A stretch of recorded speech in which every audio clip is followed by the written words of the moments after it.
และทุกท่านครับในช่วงต่อไปจะเป็นการบรรยายในหัวข้อ The Ongoing Evolution of JSTOR Meeting the Emerging Needs of Global Library and User Community นะครับผม Next, we are honored to invite Ms. Rebecca Seger from Institutional Participation and Static Partnership. Ladies and gentlemen, please welcome. Thank you. Sawasdee. Thank you for having JSTOR visit with music. This is the very first time JSTOR has visited Thailand. We have been around for almost 30 years. We're one of the world's most heavily used databases. We are undergoing an enormous evolution, and when we saw the theme for the PULINET 2024 conference, honoring yesterday, celebrating today, embracing the future, that is exactly what we are doing at JSTOR. So we're very much aligned with how Thailand is approaching the future. So I am going to talk a little bit about the ongoing changes within JSTOR and how we are trying to meet the needs of the global library and user community. JSTOR is part of Ithaca. Ithaca is our parent organization. We are about 400 people that work on JSTOR and our services. We are a not-for-profit. We have a mission, and our mission is to improve access to education and knowledge worldwide in a sustainable, affordable way. And we believe education is the key to well-being, as you do here on this beautiful campus. So I'm going to try in 13 minutes to share with you some of the developments we're working on. So we are building on the past and moving to the future. So we are working on some exciting developments, what we're calling our infrastructure services for sharing and preserving digitized special collections that you have at your libraries that we want the world to see. We are also working on open access initiatives like Path to Open to bring specialized scholarly monographs into an open access environment. We have a brand new fee model and an accessibility way to get all access to all of the content in JSTOR, and I'll talk about that in a moment. We have a new service called Constellate, which is teaching, learning, and performing text and data analytics. In some ways similar to the Gale Digital Scholar Lab, but it really focuses on the teaching element of teaching data and text analysis. And then another exciting development, we're exploring the potential of generative AI and how we can really use that to help researchers do their work more efficiently and more effectively when interacting with JSTOR content. So I'll talk first about the JSTOR archives, which is what JSTOR is known for. JSTOR is an archive of 2,800 of the world's most respected academic journals, the full run of those journals all the way back to Volume 1, Issue 1. When the pandemic first hit in March of 2020, at JSTOR, as a nonprofit, we felt it was important and vital for JSTOR to provide services to support libraries when they had to shut down and users no longer had access to physical collections. So we started a program at the very beginning of the pandemic, within a week of the global shutdown, where all of the JSTOR participating libraries, if they wanted access to all of JSTOR, we gave it to them at no charge, no additional fee other than what they were already paying. We had 5,000 higher education institutions around the world sign on to this program quickly. We had 100 million uses of that content during the period of that free access. And we used that time to really examine how can we find a better model for JSTOR. For JSTOR's history, we started off with a small collection of 100 titles. Every year, or several times a year, we would build new collections. Libraries could pick a collection at a time. when we realized through the experience of providing access to JSTOR how valuable it was, especially in parts of the world that didn't have a lot of JSTOR already, to have that full access, to be able to show that and not limit it by collections. We wanted to find a new model that could allow that to happen and allow institutions to continue that access. So we also realized, as a nonprofit, that we gave that access for free, and it only cost us a little bit more to support that. So if we could find a model that didn't charge libraries too much more than we needed, that we could provide that level of access to everyone. And we made the decision and did research and did interviews with hundreds of libraries and library consortium around the world to try to find a model that we could provide that level of access that the library community would feel comfortable with. And we did that. And we have a new option, which is the JSTOR full collection. So you can have access to all 2,800 journals. And that is the first time in our history we've done that. So it includes millions of journal articles, all of which are unlimited use, downloadable, and consumable by all patrons.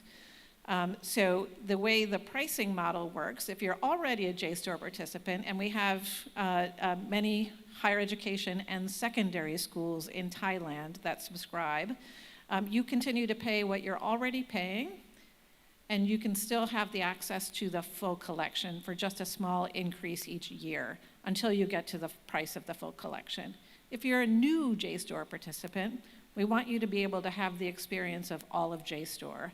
And we know that can be challenging. So we have a new fee that allows you to start at a much lower price and then have annual increases until you get to the full price.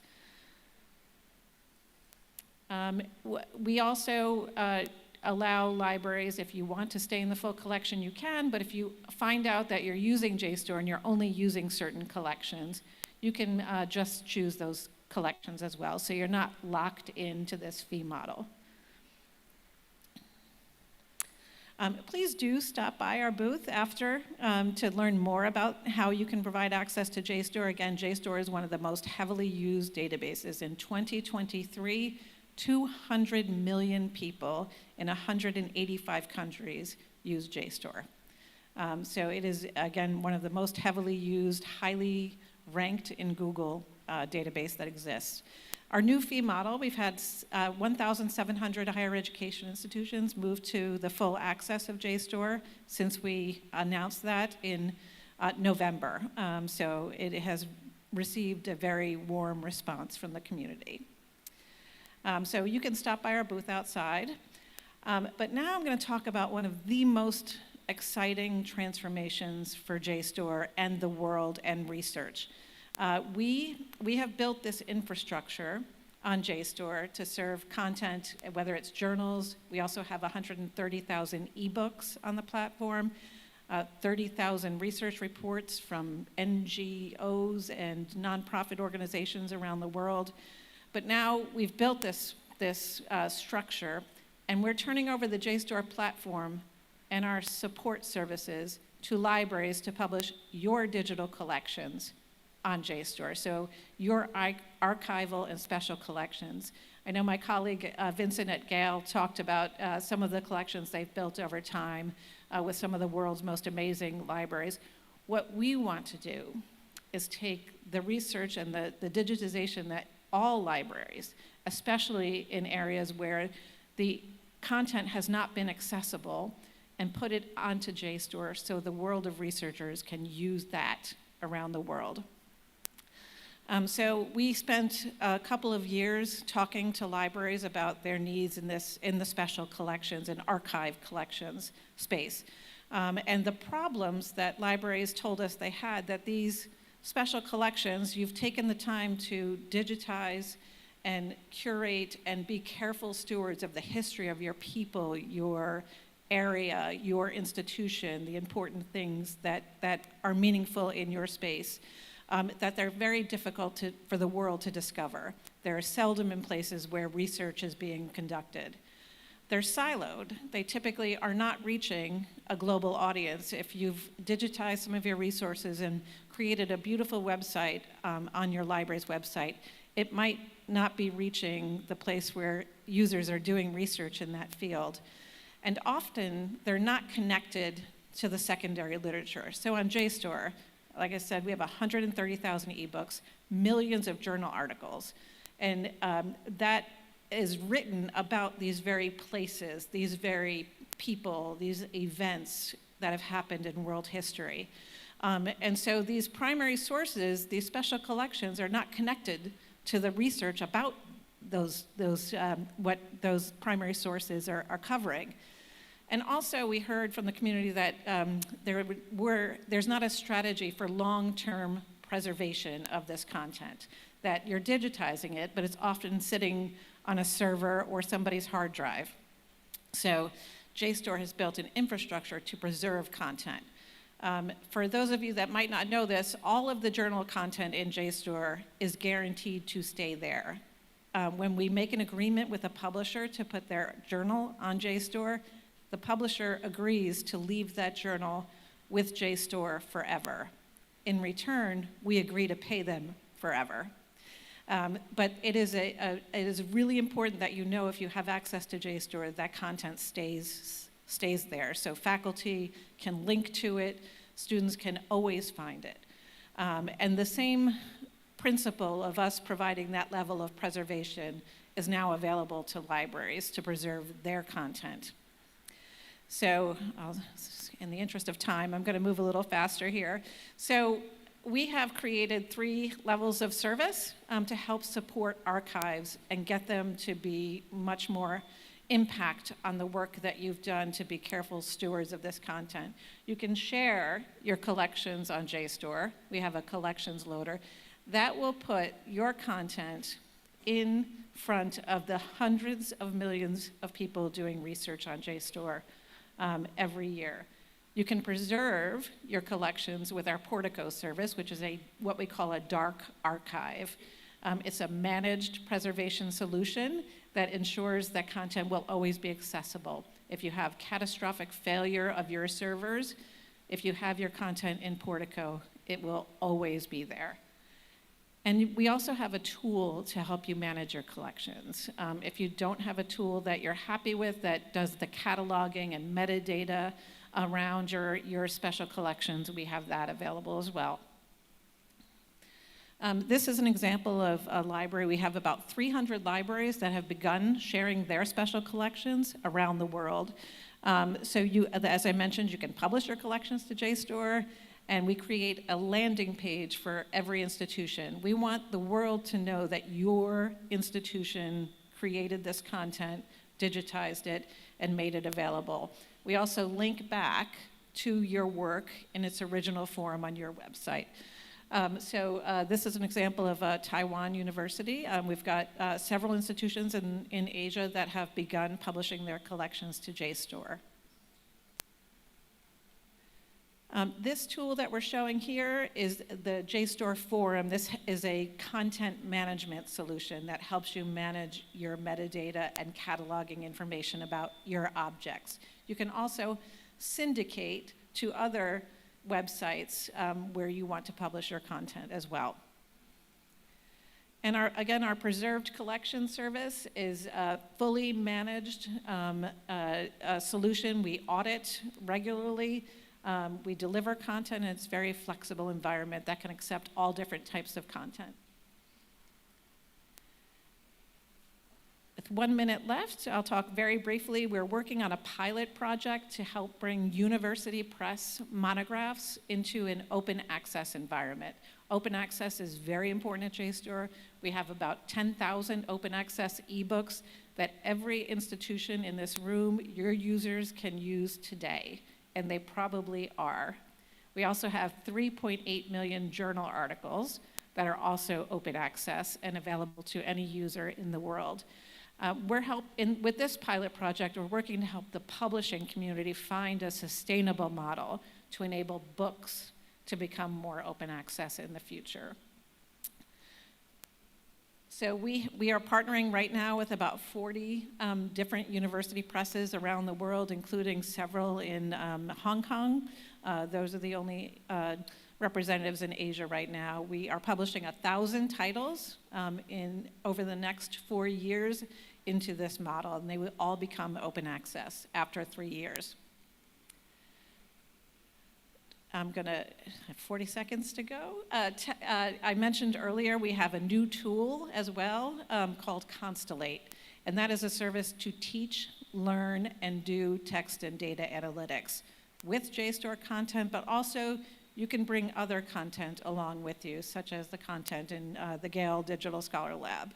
And this is about preparing and teaching students and faculty how to interact with text and data analytics.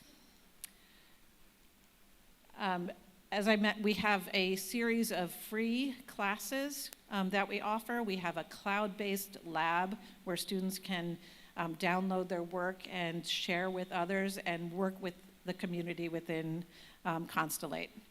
My time is up, so I'm just going to very briefly touch on a new beta project where we're encouraging folks to sign up to help us test out our new generative AI tool. Generative AI is the thing that everyone is talking about, and we know how important it is and transformational it's going to be. JSTOR is a higher education technology company, and we embrace innovation. We want to find a way to use generative AI responsibly, carefully, in a way that helps research and learning and doesn't replace people. So these are the values that are guiding our work in our brand new generative AI tool that is available to those who join our beta program. Most important is the bottom one. We are going to be careful. We are going to lead in this space with care and make sure that we understand the impact of generative AI. So we do have the potential for anyone to sign up for the JSTOR beta to test out our new tool. I'm afraid I'm out of time, so I can't show you it now. But we encourage folks, even if you're not a JSTOR participant now, we'd love to get feedback on the tools that we're building to help improve research and learning. All right, that is my time. Thank you so much for having us here, and I look forward to seeing you at our booth outside. Thank you very much, Ms. Vivica Seger, for your highly appreciated presence and sharing valuable information with us.